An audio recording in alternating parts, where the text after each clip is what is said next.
Salam sejahtera bagi kita semua.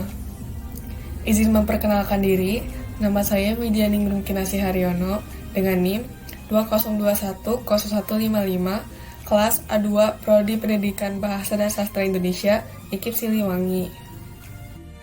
Pertama-tama, saya mengucapkan terima kasih kepada Ibu Ida Lisdawati M. Hum selaku dosen pengampu mata kuliah kurikulum pembelajaran yang telah memberikan saya kesempatan untuk dapat memaparkan materi pada hari ini.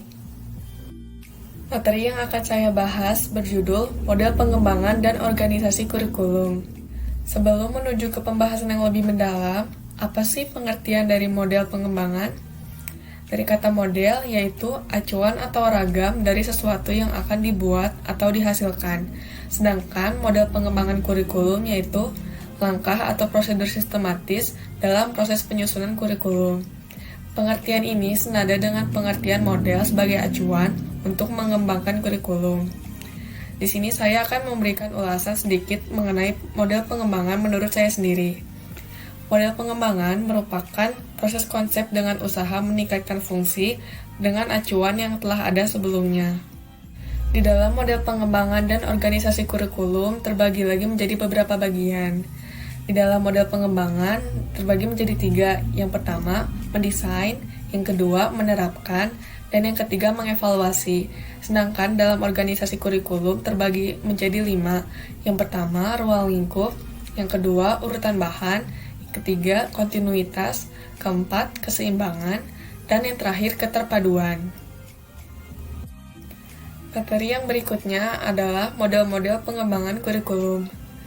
Model pengembangan kurikulum merupakan suatu alternatif prosedur dalam rangka mendesain atau designing, menerapkan atau implementation, dan mengevaluasi atau evaluation suatu kurikulum. Oleh karena itu, model pengembangan kurikulum harus dapat menggambarkan suatu proses sistem perencanaan pembelajaran yang dapat memenuhi berbagai kebutuhan dan standar keberhasilan dalam pendidikan. Jenis-jenis model pengembangan terbagi menjadi 7 bagian. Yang pertama, model Ralph-Taylor. Yang kedua, model administratif. Yang ketiga, model grassroots. Yang keempat, model demonstratif. Yang kelima, model Miller-Sheller. Yang keenam, model Taba. Dan yang terakhir, model Beauchamp. Lanjut ke pengulasan yang pertama, yaitu model menurut Ralph-Taylor. Beberapa tahap menurut Taylor diantaranya: pertama, menentukan tujuan pendidikan. Yang kedua, menentukan proses pembelajaran. Yang ketiga, menentukan organisasi pengalaman belajar. Dan yang terakhir, menentukan evaluasi pembelajaran. Yang berikutnya, model administratif. Model administratif terbagi menjadi 6 bagian. Yang pertama, ide awal dan pelaksanaan atas pembuatan kurikulum dimulai dari pejabat tingkat atas. Yang kedua, membentuk suatu tim pelaksana atau komisi untuk mengembangkan kurikulum. Yang ketiga, menyusun kurikulum secara operasional. Yang keempat, mengajukan model kurikulum kepada tim pengarah untuk diperiksa dan diperbaiki. Yang kelima, pelaksanaan uji coba. Dan yang terakhir, monitoring dan evaluasi. Model yang berikutnya ada model grassroots. Model grassroots adalah model pengembangan kurikulum yang dimulai dari arus bawah dan lebih demokratis. Hal-hal yang harus diperhatikan dalam model tersebut, yang pertama, guru harus memiliki kemampuan yang profesional. Yang kedua, guru harus terlibat penuh dalam perbaikan kurikulum dan penyelesaian permasalahan kurikulum. Yang ketiga, guru terlibat langsung dalam perumusan tujuan, pemilihan bahan, dan penentuan evaluasi. Dan yang terakhir, seringnya pertemuan kelompok dalam pembahasan kurikulum yang akan berdampak terhadap pemahaman guru dan menghasilkan konsensus tujuan, prinsip, maupun rencana-rencana. Yang berikutnya, ada model demonstrasi. Model pengembangan kurikulum yang datangnya dari bawah semula adalah upaya inovasi kurikulum dalam skala kecil yang selanjutnya digunakan dalam skala yang lebih luas. Menurut Smith, Stanley, dan Shores, ada 2 bentuk model pengembangan ini. Yang pertama, sekelompok guru dari satu sekolah atau beberapa sekolah yang ditunjuk untuk melakukan uji coba suatu kurikulum dan menghasilkan model baru yang bisa digunakan pada lingkungan yang lebih luas, serta diprakarsai oleh Departemen Pendidikan dan dilaksanakan oleh sekelompok guru dalam rangka inovasi perbaikan kurikulum. Yang kedua, dari beberapa guru yang kurang puas dengan sistem kurikulum yang ada dan berencana melakukan eksperimen dan pengembangan secara pribadi. Yang berikutnya ada model Miller-Seller. Model Miller-Seller merupakan pengembangan kurikulum kombinasi dari model transmisi atau Gagne dan model transaksi atau Tabas and Robinson dengan tahapan pengembangan sebagai berikut. Yang pertama, klarifikasi orientasi kurikulum. Yang kedua, pengembangan tujuan. Yang ketiga, identifikasi model mengajar. Dan yang terakhir, implementasi. Yang berikutnya ada model TABA. Model TABA merupakan modifikasi dari model Taylor. Modifikasi tersebut penekanannya pada pemusatan perhatian guru. TABA mempercayai bahwa guru merupakan faktor utama dalam usaha pengembangan kurikulum. Terdapat beberapa langkah dalam pengembangan tersebut. Yang pertama, mengadakan unit eksperimen bersama dengan guru-guru. Yang kedua, menguji unit eksperimen. Yang ketiga, mengadakan revisi dan konsolidasi. Yang keempat, pengembangan ke seluruh rangka kurikulum. Dan yang terakhir, implementasi dan diseminasi. Tadi yang dimaksud dengan konsolidasi adalah kegiatan mengaktifkan peserta didik dalam pembentukan kompetensi dan karakter. Model yang terakhir yaitu model Beauchamp. Menurut Beauchamp, pada tahun 1931, proses perkembangan kurikulum meliputi 5 tahap. Yang pertama, menentukan area atau wilayah yang akan dicakup oleh kurikulum. Yang kedua, menetapkan personalia. Yang ketiga, organisasi dan prosedur pengembangan kurikulum. Yang keempat, implementasi kurikulum.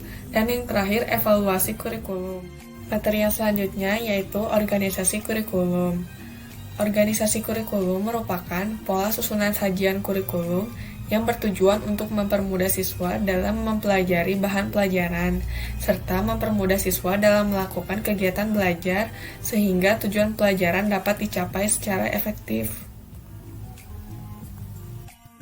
Terdapat beberapa bagian dalam organisasi kurikulum berdasarkan mata pelajaran atau subject curriculum. Yang pertama, separated subject curriculum. Yang kedua, correlated curriculum. Yang ketiga, broad fields curriculum. Yang keempat, integrated curriculum. Yang kelima, social function. Dan yang terakhir ada activity curriculum. Materi yang pertama dalam organisasi kurikulum yaitu mata pelajaran terpisah atau separated subject curriculum. Dikutip dari jurnal UNY, separated subject curriculum merupakan organisasi kurikulum tertua dan yang paling sering digunakan. Separated subject curriculum menyajikan mata pelajaran secara terpisah dan terlepas dari yang satu dengan yang lain. Terdapat kelebihan dan kekurangan dalam separated subject curriculum. Yang pertama, kelebihannya sistematis, logis, sederhana, dan mudah dipelajari. Yang kedua, pewaris nilai dan budaya. Dan yang ketiga, mudah diubah, dikembangkan, dan dipola. Namun, terdapat juga kekurangannya. Yang pertama, mata pelajaran tidak terhubung. Yang kedua, tidak bersifat aktual. Yang ketiga, tidak berdasarkan pada kebutuhan masyarakat. Dan yang terakhir, bakat dan minat kurang diperhatikan. Yang kedua, ada mata pelajaran terhubung atau correlated curriculum. Correlated curriculum yaitu antara dua mata pelajaran yang dihubungkan secara insidental atau secara kebetulan. Suatu pokok bahasa diperbincangkan di berbagai mata pelajaran. Beberapa mata pelajaran disatukan dengan menghilangkan batasannya masing-masing. Kelebihan dan kekurangan dalam correlated curriculum. Yang pertama, kelebihannya, materi pelajaran terhubung walau hanya sebatas mata pelajaran tertentu. Yang kedua, memberikan wawasan yang lebih luas. Dan yang ketiga, menambahkan minat siswa mempelajari mata pelajaran yang terkolerasi. Terdapat kekurangannya. Yang pertama, kurangnya sistematis dan kurang mendalam. Yang kedua, bahan pelajaran terlampau abstrak karena prinsip penggabungan yang belum dipahami. Dan yang terakhir, kurang memperhatikan kebutuhan dan bakat minat siswa. Yang ketiga, fungsi mata pelajaran atau broad fields curriculum. Broad fields curriculum merupakan usaha meningkatkan kurikulum dengan mengkombinasikan mata pelajaran. Terdapat kelebihan dan kekurangannya. Kelebihannya yaitu mata pelajaran akan semakin dirasakan atau digunakan, sehingga memungkinkan pengadaan mata pelajaran yang kaya akan pengertian dan meningkatkan prinsip dasar generalisasi. Kekurangannya yaitu hanya memberikan pengetahuan secara sketsa, abstrak, kurang logis dari suatu mata pelajaran. Yang keempat, integrated curriculum. Integrated curriculum terbagi menjadi 3 bagian. Yang pertama ada core curriculum, kedua social function, dan yang terakhir activity curriculum. Integrated curriculum merupakan meniadakan batas-batas dalam pelajaran dengan melakukan pengintegrasian dalam berbagai mata pelajaran. Terdapat kelebihan dan kekurangannya. Yang pertama, kelebihannya pemecahan masalah secara komprehensif. Yang kedua, memperhatikan bakat minat. Yang ketiga, potensi. Dan yang terakhir, praktik demokrasi. Adapun kekurangan dari integrated curriculum, yang pertama, memerlukan kesiapan guru. Yang kedua, tidak disusun secara logis. Yang ketiga, tidak bersifat sederhana. Yang keempat, perbedaan kemampuan yang dicapai. Dan yang terakhir, biaya waktu dan tenaga yang banyak. Terdapat beberapa bentuk dalam organisasi kurikulum. Yang pertama, kurikulum inti atau core curriculum. Kurikulum ini selalu menggunakan bahan-bahan dari berbagai mata pelajaran atau disiplin ilmu guna menjawab atau menyelesaikan permasalahan yang dihadapi atau yang dipelajari siswa. Yang kedua, social functions dan persistent situations. Kurikulum ini didasarkan pada data analisis kegiatan manusia dalam masyarakat. Yang pertama, pengembangan individu manusia, yaitu kesehatan intelektual, moral, dan keindahan. Yang kedua, perkembangan partisipasi sosial, yaitu hubungan antar pribadi dan kelompok. Dan yang ketiga, perkembangan menghadapi lingkungan, yaitu alamiah, teknologi, dan ekonomi. Dan yang ketiga, ada experience atau activity curriculum. Kurikulum ini cenderung mengutamakan kegiatan atau pengalaman siswa dalam rangka membentuk kemampuan yang terintegrasi dalam lingkungan maupun dengan potensi siswa. Yang pertama, pendidikan keterampilan, yaitu siswa berprestasi penuh. Yang kedua, akademik, yaitu mengoptimalkan kemampuan siswa. Dan yang terakhir, intelektual, yaitu estetika, vokasional, intelektual, dan kreativitas.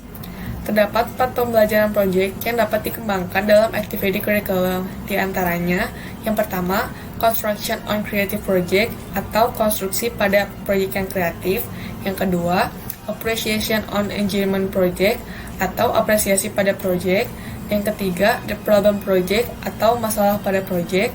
Dan yang terakhir, the drill or specific project, yaitu latihan atau proyek tertentu. Sekian pemaparan materi pada hari ini. Mohon maaf apabila terdapat kesalahan penulisan kata maupun pengejaan. Saya ucapkan terima kasih atas perhatiannya. Salam sejahtera.